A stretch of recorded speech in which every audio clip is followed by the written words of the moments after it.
Well done by Wells. Squeeze that out. Thomas lurking in front of the pack and saves this man to the side. Wells runs in and gets his third. The Kangaroos, yes! The Kangaroos have beaten the Cats. Did you think? Yeah, actually, yeah. Well, there's no one more majestic with the ball in his hand than Daniel Wells. He had 18 possessions on the weekend for 4 goals, and it's a pleasure to welcome him onto the couch. Welcome, Daniel. Thanks, Jared. Thanks for having me. Great to have you on board, and I just wondered what you were thinking walking off the ground against the Cats. A big victory, a victory you should have probably got earlier in the season, but you surely must be thinking, where was this sort of form earlier in the year?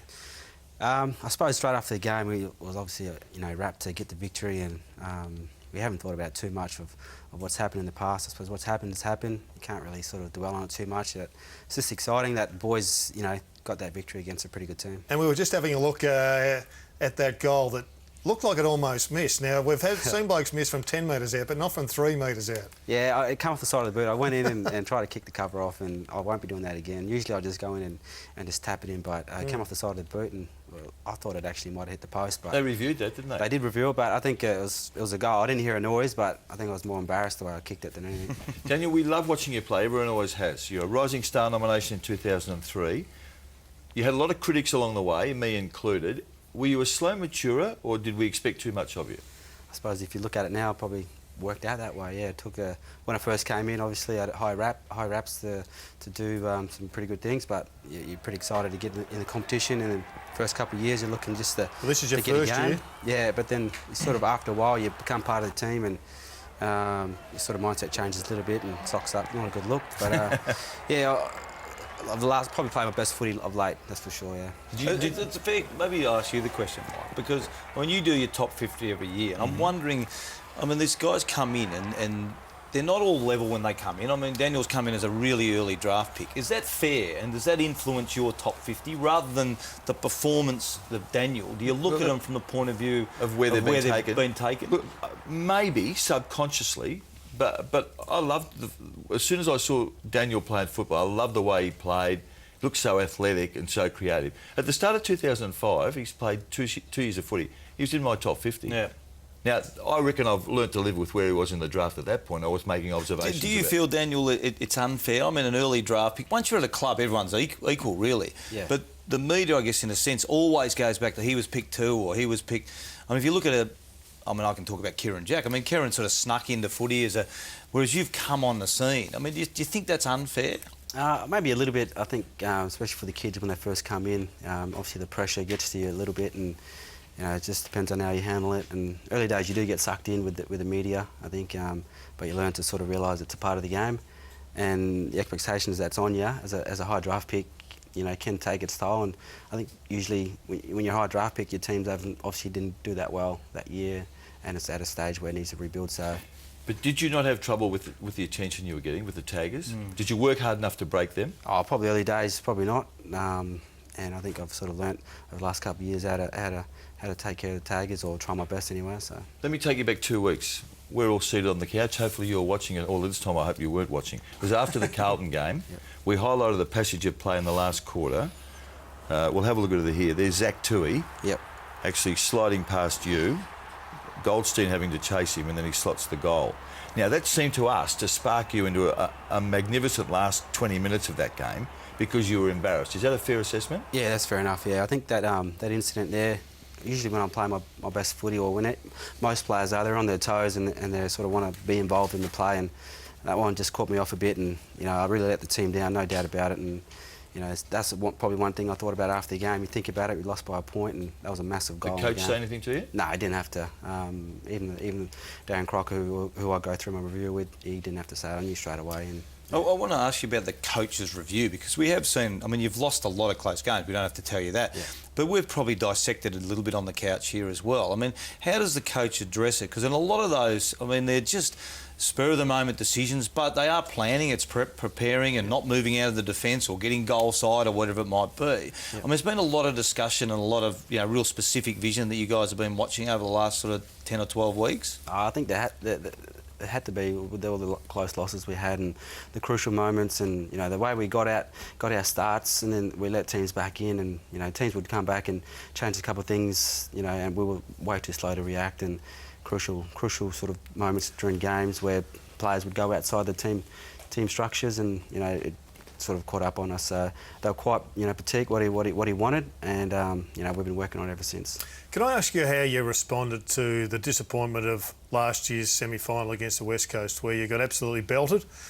And did it rock you back and maybe take some confidence away from the group? Because it seemed to me that you're on the upward march, and all of a sudden now you've plateaued to a degree.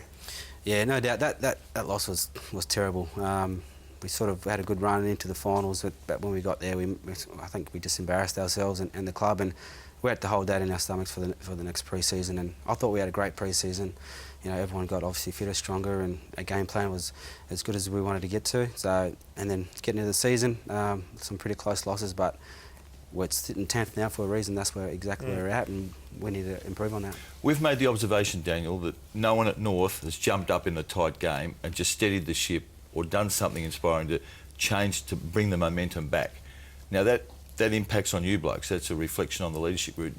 Do you think the leaders have been strong enough? I think in that time it's a fair assessment, no doubt about it. You look to the leaders and the older players to really stand up when it gets a bit tough. You look at players like Selwoods and Kieran Jacks. These guys, their willingness to get their team over the line is that's why those guys are sitting first and second and third on the ladder. So, and that's something we had to work together with, and they came from the coaches as well. So they sat us down and had a good chat to us, and ever since then the boys have worked really hard on trying to respond to it. Boomer Harvey again was unbelievable on the weekend. He could go on and play 400 games. People at 35 are putting a limit on him, but he's almost Michael Tuck-esque. He's Kevin Bartlett-esque. I don't think it's a question whether he plays next year. It's probably when he retires in 2 or 3 years. Yeah, he's super, wasn't he? He's probably lucky he didn't play the first 6 games of the year to sort of set himself up for the last half. But his preparation is second to none. He gives himself every opportunity to play the best footy he can play, and he's obviously got great determination and grit, and he just keeps going. You got the hard tag early, and you got Taylor Hunt, Yep. and Boomer was allowed some more room. I suppose you're flattered that you get the run with player, but were you surprised that Geelong have let Boomer run loose twice in 12 months? Yeah, a little bit, yeah. But he's such a damaging player.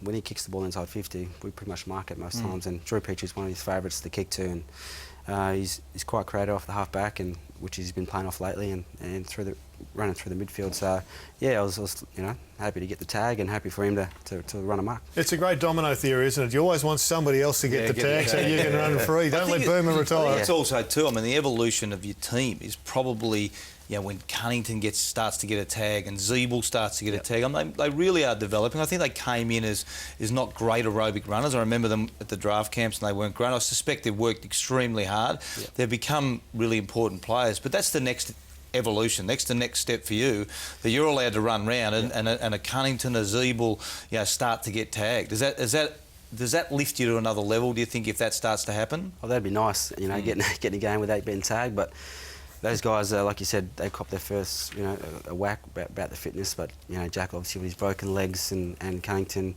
who's going to be a super player, there's no doubt about it. And he's worked, tirelessly on their fitness, and looking back at them, all the hard work they used to do, outside of what we did was phenomenal. So they turned themselves into real consistent players, and looking forward to see what they got. 2 or 3 years ago, I'm not sure when, but there was a lot of speculation in the papers, and I always believe what I read in the papers. Did you write it? That you may have been going back to WA. How close did you get to going to the Eagles? Yeah, I suppose I was quite close. But how close is quite close? Well, I spoke to my wife a fair bit about it. Looking got at realestate.com. Bought a house over there. Yeah, nah. Like you. Yeah, I was when I first came to the club. I always thought I'd go back home, back to Perth. But I didn't know much about the club at all. Didn't know hardly any players. I met Glenn Archer the first time, and he was butting out a cigarette, and that was quite an experience. And had a first kick with Anthony Stevens, and so it was a great club, great culture to come into. And I just fell in love with it. And I suppose at that time I had a couple of injuries and I was a bit flat. Probably looking for, almost wouldn't say the easy option, but looking for a new start. But Brad came in, and now he's been fantastic. Well, it's great to have you on the couch. You've been here once before, but it's magnificent to have you in. You've been in Terrific form in recent weeks, and you put on a display for us on the weekend. Good luck for the rest of the year. Thanks, guys. Cheers. Thanks, Thanks, Daniel. Daniel.